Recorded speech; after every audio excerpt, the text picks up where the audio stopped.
Alors bonjour à toutes et à tous, j'espère que vous allez très bien, que vous passez une excellente semaine. Alors bienvenue dans le Good Morning Market de ce 5 décembre 2019. Le marché, la volatilité est revenue sur le marché. Bon, ça donc assembler cela, peut-être au retrait des investisseurs, c'est-à-dire les acheteurs sont en train de prendre des bénéfices. Nous sommes en train d'assister à une forte volatilité depuis le début de cette semaine.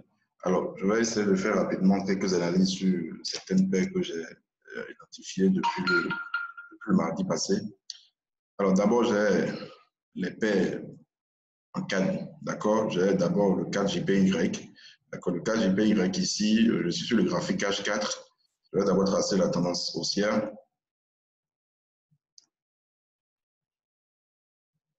Alors nous avons assisté hier à un petit rebond, d'accord? Un rebond sur le support haussier. C'est vrai que ça a débordé un peu, mais ce n'était qu'une mèche. Vous voyez, ça a laissé des mèches et puis ça a rebondi. Alors là, actuellement, si on doit faire une analyse, le prix continue sa hausse. D'accord, le prix continue sa hausse. Maintenant, si je trace par ce sommet également, nous voyons que nous avons actuellement ici une cassure en cours, sinon même déjà qu'on a la cassure, seulement que la résistance sommet par le sommet précédent ici est en train de repousser le prix. Donc, il faudrait qu'on assiste à une clôture d'abord. Vous voyez la bougie actuelle, la bougie a commencé à... Voilà, la bougie va se clôturer à 11h du moins, voilà. Donc, si clôture au-dessus, si clôture du corps au-dessus de cette bougie-là, là, on peut chercher à prendre une position à l'achat. Alors, il faut quand même faire attention à la mèche que nous avons ici, d'accord, ici. Je vais diminuer un peu l'épaisseur. Voilà.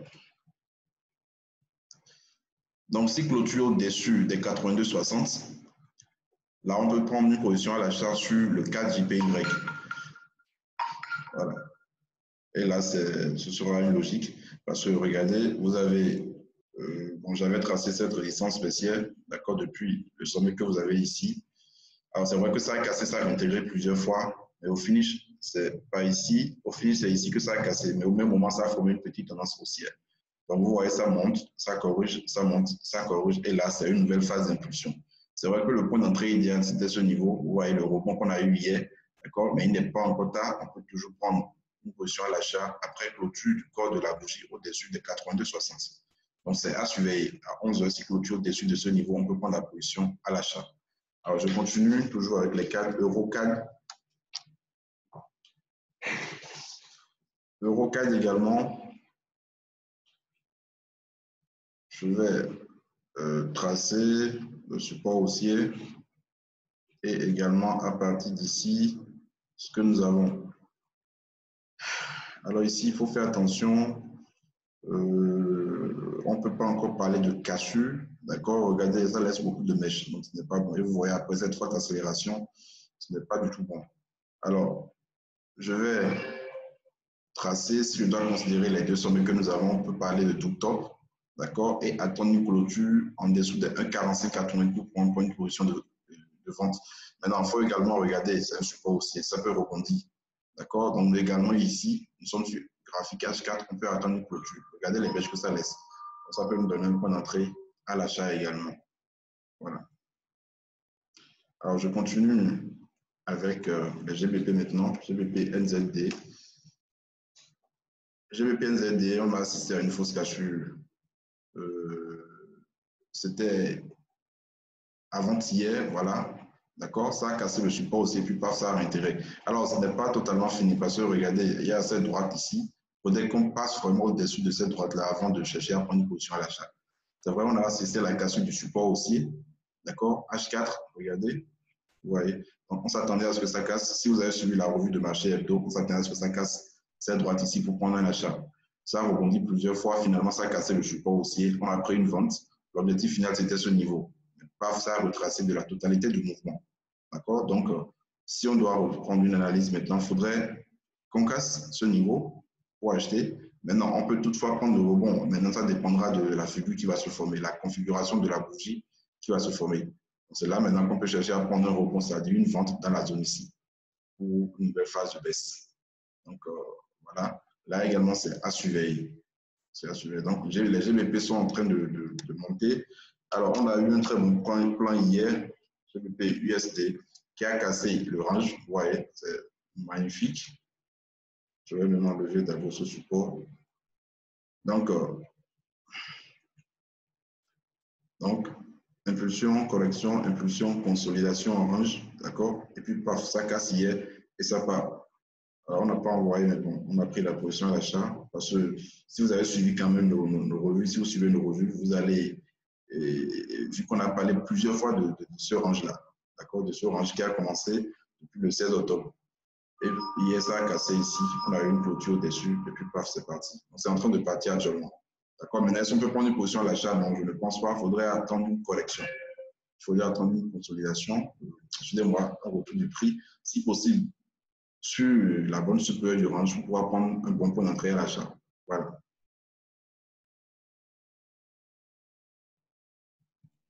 Donc voilà, on attend le rebond ici pour prendre la position à l'achat. Maintenant, il faut faire attention parce que, regardez, je passe en D1.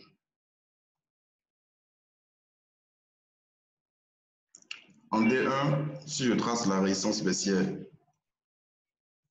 passons par ce sommet, vous voyez, le prix actuellement est en train de jouer, est en train de travailler du moins la grande résistance baissière d'Eli. Voilà. Ça peut s'avérer être un point d'entrée à la vente. Alors, s'il y a l'autre, comment appelle-t-on? RSI, vous voyez, on a la formation d'une divergence baissière avec ce sommet et ce sommet, ici. Donc, il faudrait surveiller la clôture d'Eli ce soir pour voir si on doit prendre une vente, c'est-à-dire un rebond sur cette résistance d'Eli. Donc, il est toujours important de commencer vos analyses par les unités de temps supérieures. Voilà. Donc, je reviens en H4. En H4, voilà ce qu'on a. OK, en H4, comme vous le voyez, c'est en train de casser. Mais comme je l'ai dit, il faudrait attendre la clôture d'Eli pour pouvoir prendre la vente. Alors, c'est le rebond effectif sur toutes les paires en GBP. Donc, il faudrait quand même faire attention. Si vous avez raté le rebond, ce n'est plus évident de rentrer dedans à l'achat. Je continue avec GBP, CAD.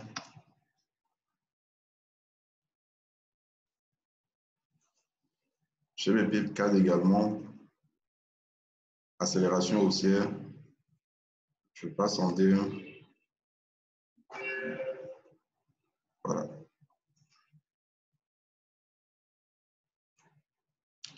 En D1, c'est pareil, c'est un peu le scénario qu'on a établi sur GBP USD. Bon, on a cette résistance baissière qui a été cassée en D1, mais avec le sommet que nous avons ici, on peut également tracer, vous voyez, rebond en cours, donc clôture d'Eli à surveiller.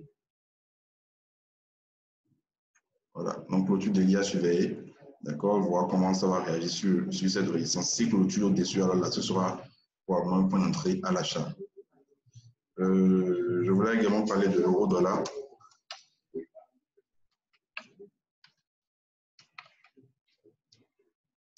Donc, l'euro USD pour finir, l'euro USD a rebondi sur la résistance baissière qu'on avait tracée. Voilà, la résistance d'Eli, c'est ça ici. On a assisté au rebond hier, donc il faudrait qu'on ait une clôture dessus pour prendre position à l'achat. Alors, n'oubliez pas de surveiller les plans qu'on a établis, le CAD JPY, l'euro CAD, l'euro USD, GBP CAD, GBP, NZD. Pour finir, nous allons faire l'USD CAD. L'USD CAD, cassure du support haussier, d'accord, comme sur toutes les paires en CAD. Bon, ici, voilà. Bon, ça a cassé le support. Ça a cassé le support. Je vais voir, est-ce qu'on peut prendre une position à l'achat? Alors, nous avons une divergence haussière ici, donc il faudrait mieux attendre une correction du prix pour prendre la vente. C'est quand même très bon point d'entrée. Voilà. Donc ça également, c'est à surveiller. Sinon, actuellement, techniquement, on peut prendre une vente ici. Maintenant, je crains la divergence haussière ici. Voilà.